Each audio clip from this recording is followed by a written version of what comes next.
When I first started in real estate at 20 years old, it was just me. But now, 5 years later, it's been able to evolve to this. I invited my team full of dynamite agents to ask me an insightful Q&A where they can ask anything that they want. No questions will go unanswered. So let's get to the questions. How were you able to scale your business from being an agent to running your own company? And what kind of risks did you have to face in order to get where you are now? Great question. How I was able to scale it. So I'll talk about the why first. The why I scaled it in the first place was because I was just burnt out, really. At the time of transitioning from agent to team lead and such, I just had too many leads that were coming in. And my cap at the time, what I liked to do was 2 homes a month. I didn't want to do any more than that because it was just me by myself. I mean, I had brought the TC on and everything like that. So she was helping with the admin work, and I was probably working less than 20 hours a week at that point. So it was cool. But I'm like, okay, I do want to travel more. I do want to do other things, and I want more growth opportunity. But like I said, I was burnt out. There were so many leads that were coming in from social media where I literally just couldn't get to them. And I would see months later, somebody is literally saying like, hey, we're already pre-approved. We want to use you. Or hey, I've got a house to list to use. I've got a house to list and we want to use you. I just didn't see the DM, or I didn't have the capacity to respond to it at the time. So that's why I started teaming in the first place. Because I'm like, I'm leaving so much money on the table. You know, it just makes sense to bring in other people. And also, I've always had a vision of giving back to others, you know, teaching, helping people learn and such. That's one of the reasons why I did get in real estate, because at the time, I think it's great that things have changed so much in 5 years. But at the time when I first started, there was really nobody who looked like me, I'll say, that was in real estate. So it was a big goal of mine, like when I get in a position, to be able to elevate people who look like me. So yeah, that was the reason why I started. And how I scaled it was through failure. A lot of things I did wrong, I will say, to start. You know, some people who first started, they can probably be like, why was he doing this? But hey, like, you learn as you go, I'll say that.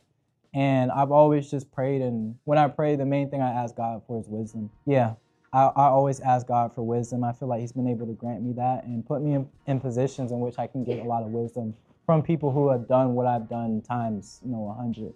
So I always say a big thing for me is I don't ever really make decisions 100% on my own. I'll always consult somebody, whether it's another human or whether it's God. So that's how I was able to scale it. And what was the second part of the question? What kind of risk did you take to get where you are now? Yeah, the risk. There's so much risk when it comes to having a team, I'll say, because it's when you want to scale and you want to grow, that means bringing people on, that means bringing on staff. And with staff comes payroll. And with the team, the difference between with the agent is you can 100% predict what you're going to do because it's in your control.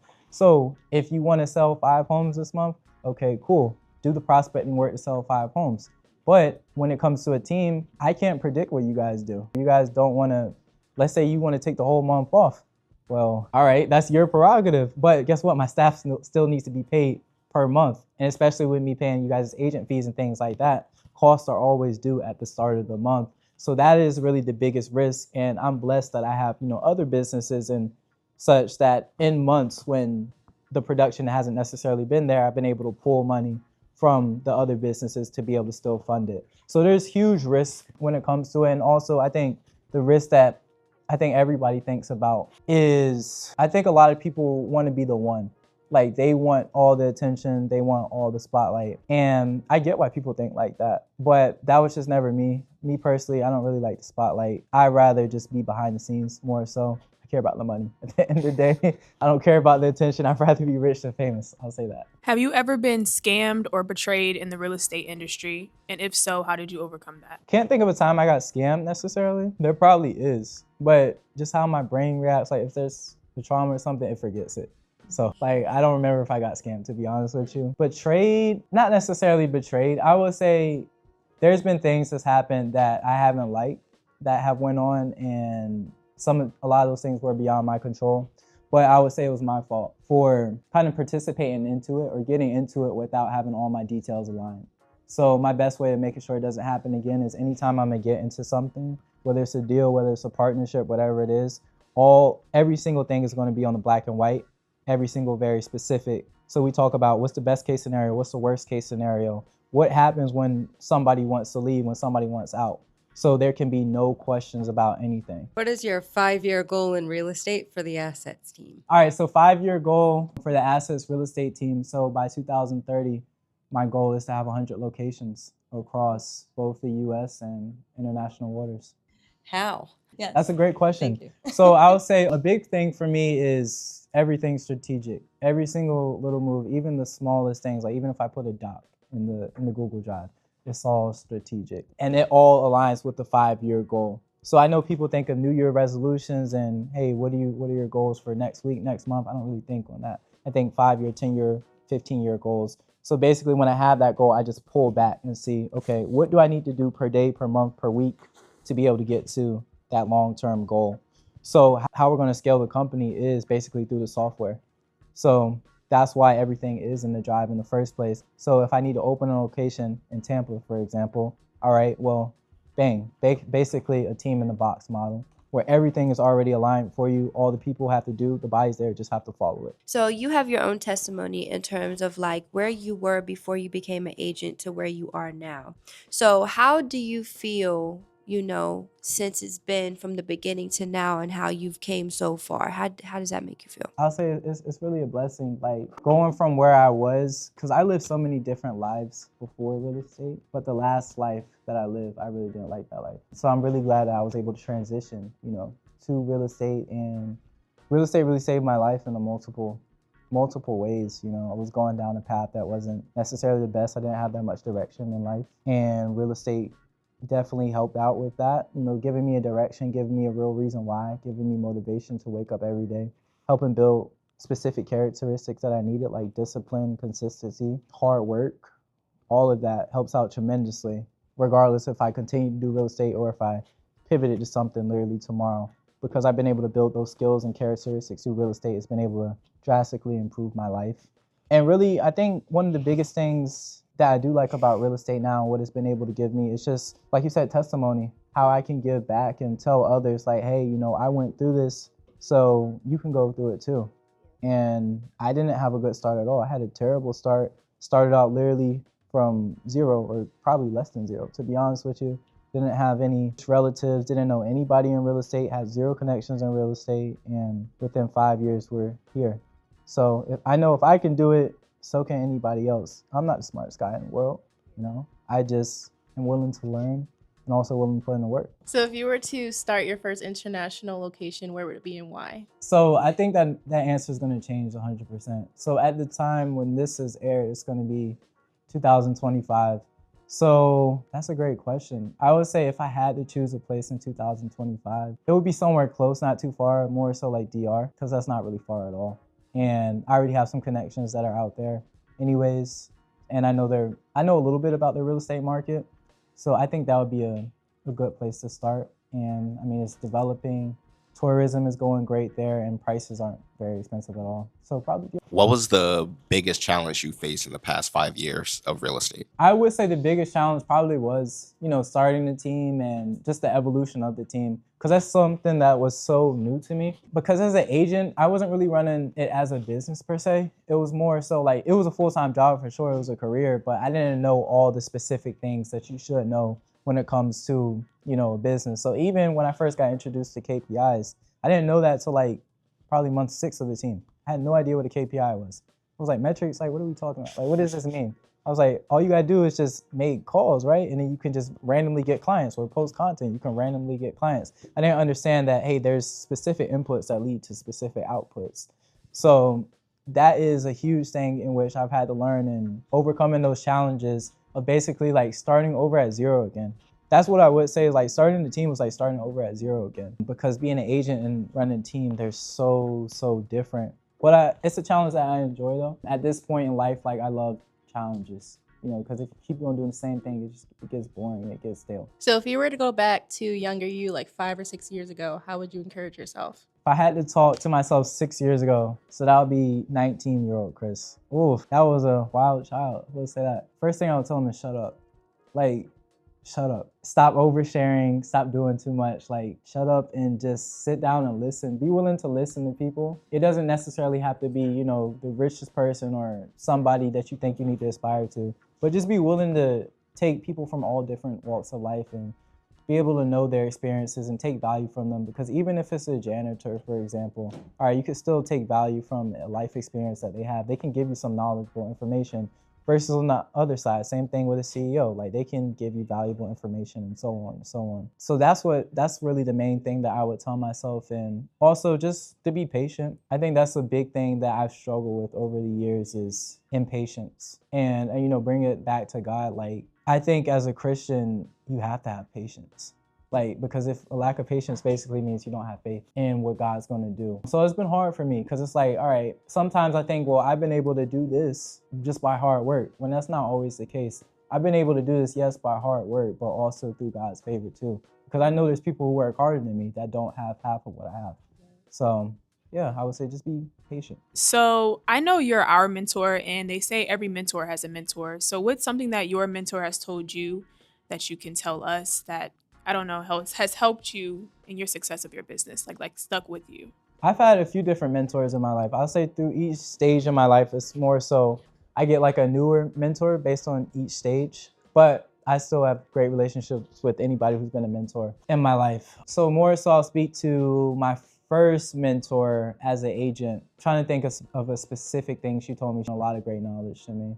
But I would say one of the biggest things that she taught me was treat every client not like a transaction, but like they are real motivations. They have real family outside of, just real estate. They have real things that are going on in their life outside of real estate. So actually really connect with the customer instead of just treating them like client 1, client 2, client 3, things like that. Because before I got with her, as far as the mentorship goes, I was working hard. Like I was working so much, doing all the cold calls, sending all the cold texts, first one in the office, last one out the office, but nothing was really clicking. And I think the mistake that I was making was I wasn't treating people like they were real people. I was treating them like just checking it off. Like, okay, I need to call 100 people today. I need to set 5 appointments today. All right, if I did that, cool. If I didn't do that, all right, well, we're gonna stay here till we did that. But instead of just checking things off, thinking about, okay, you're actually dealing with this situation. Here's how I can help you. It may be something completely outside of real estate. How has your personal involvement in the community changed or grown as your success has grown? Yeah, that's a really great question. Honestly, I'm not involved in the community as much as I want to be. And I'll say like when I first started, I was involved a lot more. 2020 was a time in which a lot of different things were going on as far as, being outside and showing up for your community. So I was regularly showing up for my community back then, more so because I had a lot of time. I had a lot of free time, really. So even things like, I think that's when I started volunteering with the shelter at the time. They've moved locations. The reason why I stopped volunteering with them is because they said we needed like a food handler's license to start passing out food, and yeah, we just didn't want to do that. So like it was, I had got like a whole group and we were doing that, and we just all stopped doing that. But so we were doing that, and then more so I would say how I help out the community now or so is just giving back through knowledge. So whether that's through the content, whether that's, speaking to people locally specifically. I like talking a lot to like younger men, like preteens, teens, things like that, because I know what I was thinking kind of around that age, like let's say 13 to 19 age, you have specific role models and such. And a lot of times the role models aren't people that are doing great things, but you think they're a role model because, hey, they're the guy that you see on social media, you see they have all the nice stuff and all stuff like that. So when I realized people were looking at me that way, I'm like, okay, well, I have an opportunity here to be able to pour into them, be able to give them good information and not bad information like other people were doing.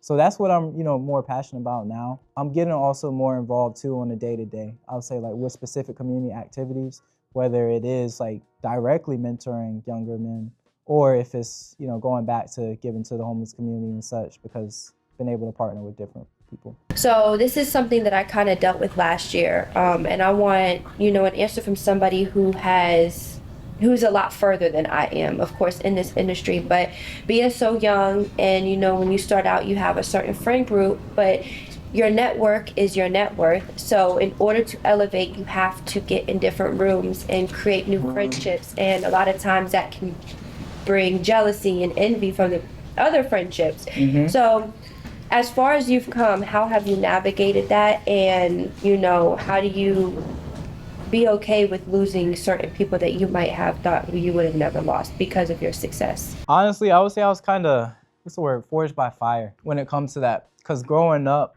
what happened like from, let's say, 2nd grade to like 9th grade, every single one of my best friends moved. And that was before we had social media. So you had to, like, you never talked to them. Like, you could write letters. That's when we were writing letters. And I think that was even before, I think we were emailing, maybe. No, for real. No, we didn't have Facebook. We didn't have back like 2nd grade, 3rd grade. We got Facebook in like 6th grade, I want to say. And then my mom, she ain't let me get Facebook till I was 13 because that was the legal age. Like, that was the age you had to have Facebook. So yeah, I mean, I just got used to people leaving, to be honest with you. So it's tough. I will say, even though I was used to people leaving, it still kind of hurt like when people left. But you got to know, like, what is your long-term goal and what are you getting to? And once you know that, it's like, okay, anything that's stopping you from there, even though it may hurt to get it out your life, you got to, because it's going to prevent you. Certain people in your life, they can drag you down. They're not, if somebody's just negative all the time, like imagine you're with somebody and they're just negative, talking down all the time. They're, oh, woe is me, complaining. That's going to affect you. No matter how positive you are, now you don't even want to talk about the good things that you're doing because they're going to be like, whoa, oh, you're bragging or stuff like that. I've had, friends where I've been trying to tell them like, hey, this is things I'm looking to do. This is what I'm doing on a day to day. And they're like, oh, you're Hollywood now, stuff like that. It starts with jokes. And then it really is actually real envy. It happens all the time and it's tough, but you just got to get used to it. And just know that each person serves a season, I'll say. Everybody's not meant to stay in your life for forever. It's a hard thing to grasp, but it's real though. Now, the good thing is what God takes away, he also replaces with something better. So I love the story of Job because Job thought he had it all and God took that all away and replaced it with something even better. So, that's why I would say, like, and the good thing is getting those people that are negative, that aren't productive to your life, getting them out, put space for new people to come in your life. But I know personally me, when I first started, literally I had a relationship that was not the best relationship. Yeah, it wasn't the best relationship. And literally, I'll say, I think the day we stopped talking is I put a house under contract for $900,000. So like, it's crazy how God works sometimes, It's just like that. But yeah, I would say just surround yourself with people who are like-minded, who want to get to the same place as you do, because you're just going to grow together. A thing that I always like to say is when I first started in real estate, I thought that, if you made 6 figures a year, you was the one, like your life was made. Like, because that was the environment that I was in at the time in my first brokerage. And then when I got to a different situation, I remember one of my mentors, he was telling me that one of his business partners, he made $100,000 in a month in one business. I was like, what do you mean $100,000 in 1 month? Because I'm thinking $100,000 a year is like, you're the top of the top. So I'm like, what? I just couldn't grasp it. But as I started being around them more, I'm like, okay, this is actually doable. And once you know it's doable, you do it. So it's like, all right, cool. I did it myself. And now I'm in stages where it's like, all right, we're making 7 figures a month. And then at first I'm like, I'm having the same reaction to 6 figures a month. Like, bro, how are you making 7 figures a month? But the more you stay around it, you get used to it. And it's like, okay, cool. 7 figures a month. That's actually doable. There's real ways to be able to get to it. So I just say that, like, just get around people who are where you want to be, and that'll just elevate you. We were going off being around people that are, in place that you want to be at. 6 figures a year is definitely a big goal for most agents, but 6 figures a month is something that seems to be like completely insane.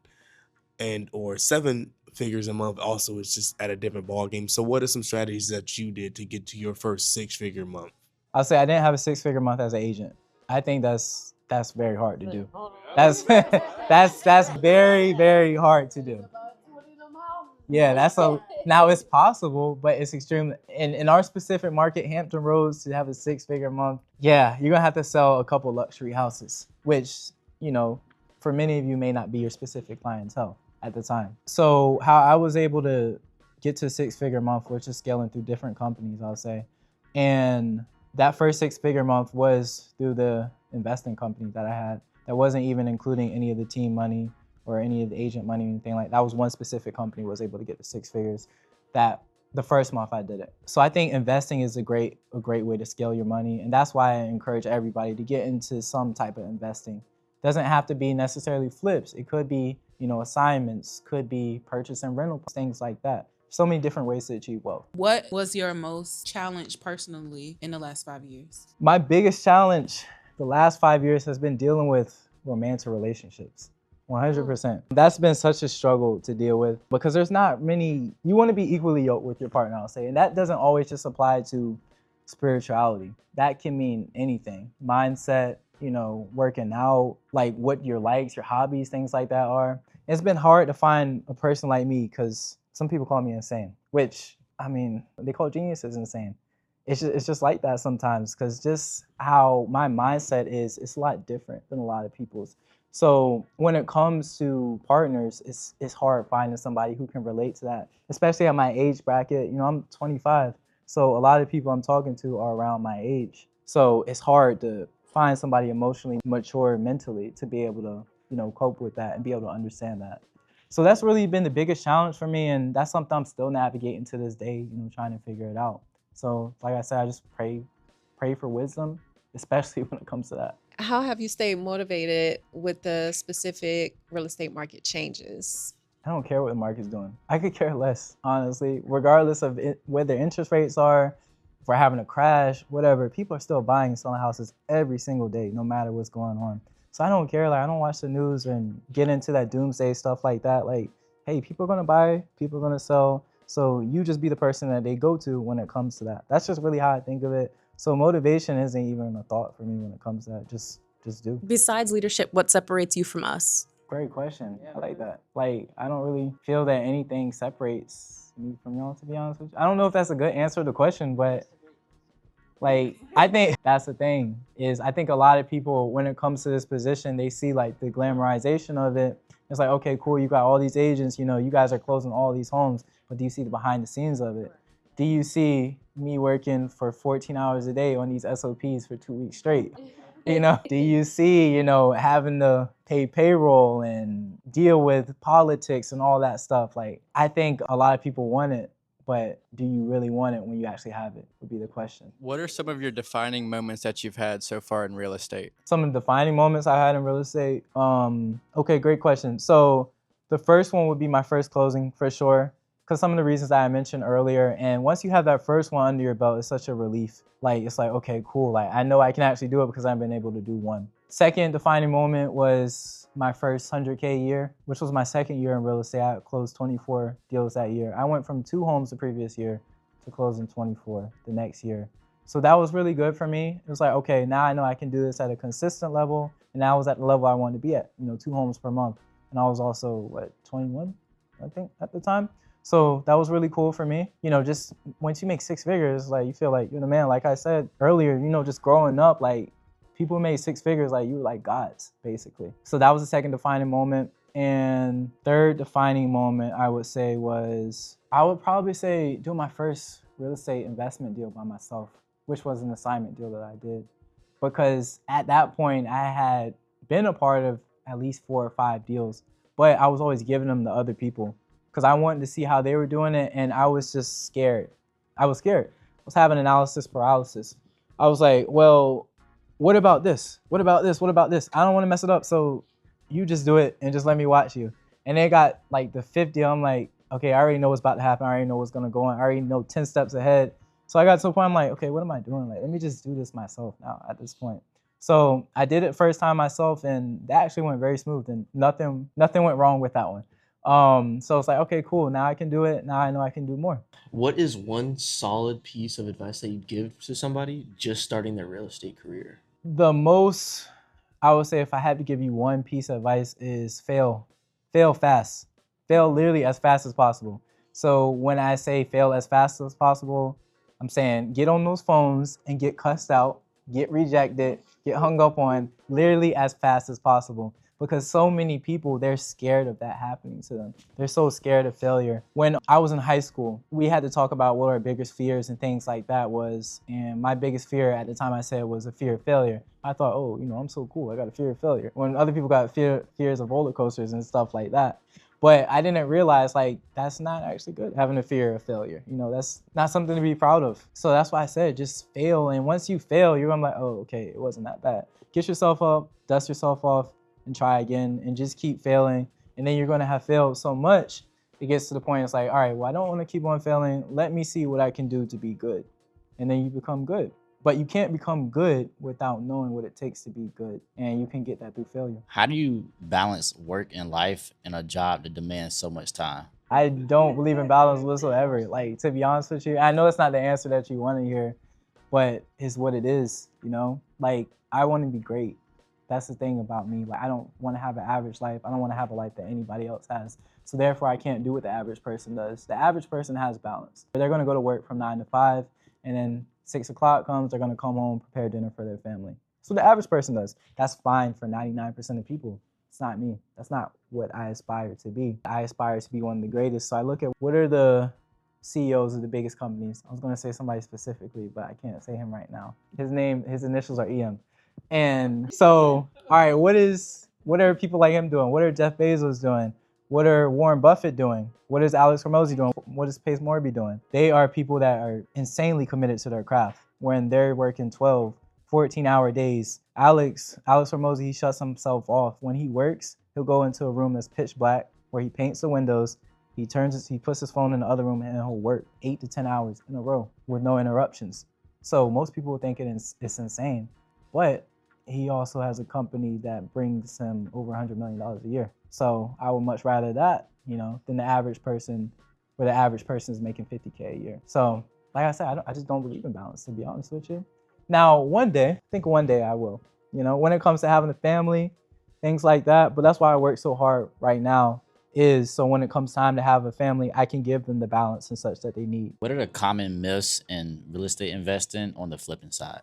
I would say the common myths, one of the most common myths is that you need a ton of money to be able to do real estate investing. And that's just simply not true. Now, a lot of cases you may, if you're purchasing it, like you're doing your traditional off-market transaction where you're getting hard money loans from a lender, yeah, you will need a good chunk of change out of pocket, because they're going to want at least, if you're a brand new investor, at least 15% down payment, at least 3 points, pay your closing costs. And you're also going to get hit with a lot of interest per month too, because they're interest only loans specifically.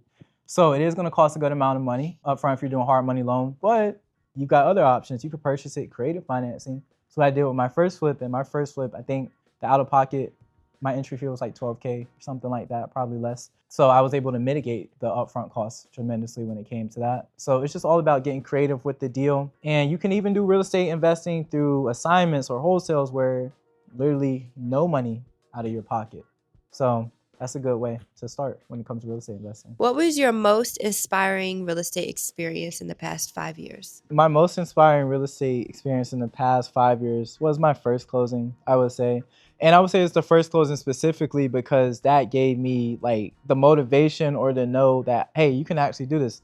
You can actually close houses, because at that point I had been licensed a few months and I was working so hard. First one in the office, last one out the office, 80 plus hours a week, working harder than everybody, but nothing was working. So I thought, okay, maybe something's wrong with me. Maybe I am not meant to sell real estate, So that's what I was thinking at the time. So actually being able to close that first deal, it was like a breath of fresh air for me, because it was saying like, hey, like you can actually do this and you can continue to do this. And I remember me specifically, like when I was first starting in real estate and such, I was calling people and I would be calling on them and they would hang up on me because they probably thought I was too young. Literally, some people would say that. They would hear me, they'd be like, okay, how old are you? Or how many deals have you closed? Or they would ask me questions, I would just get stumped on them and they would hang up on me.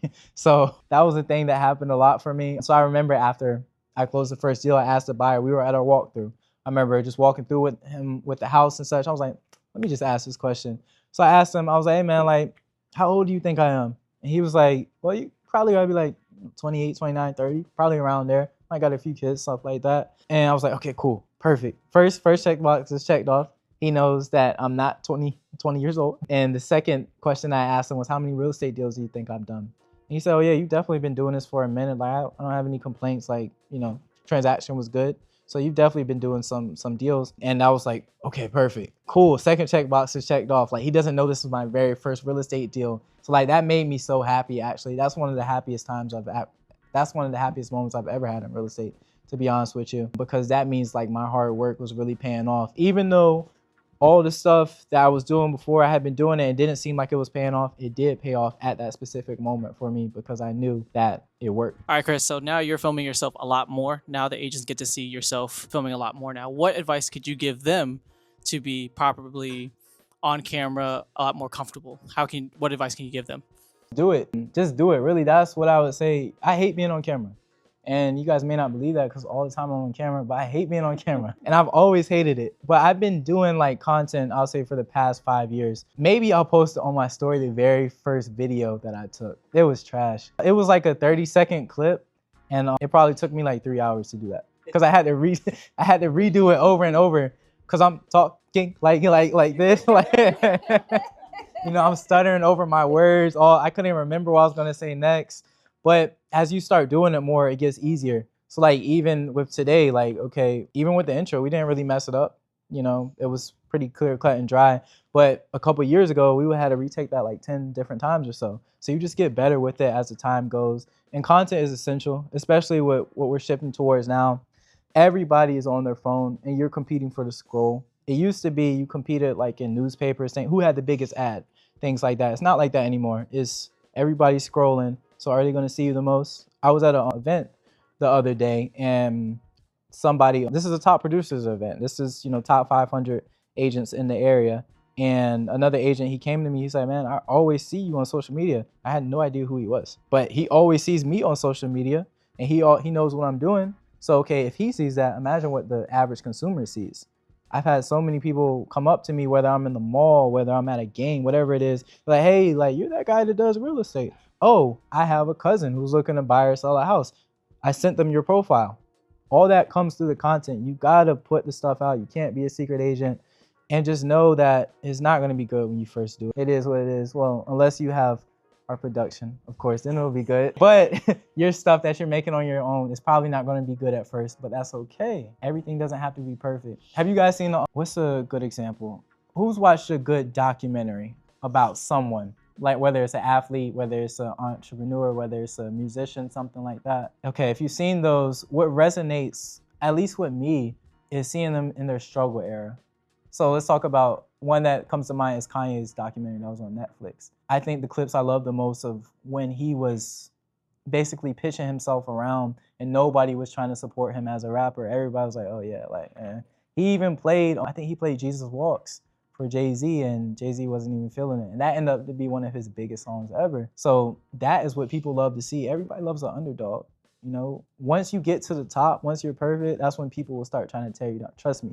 Trust me on this. If you don't take anything from this, trust me, once you get to that peak where people feel like you've made it, they're going to start to tear you down. So the best way to counteract that is by having that underdog story. So just remember that. Appreciate y'all for watching. I hope this video was insightful for you. If you want any more information about anything regarding real estate or real estate investing, watch my other videos. Bye.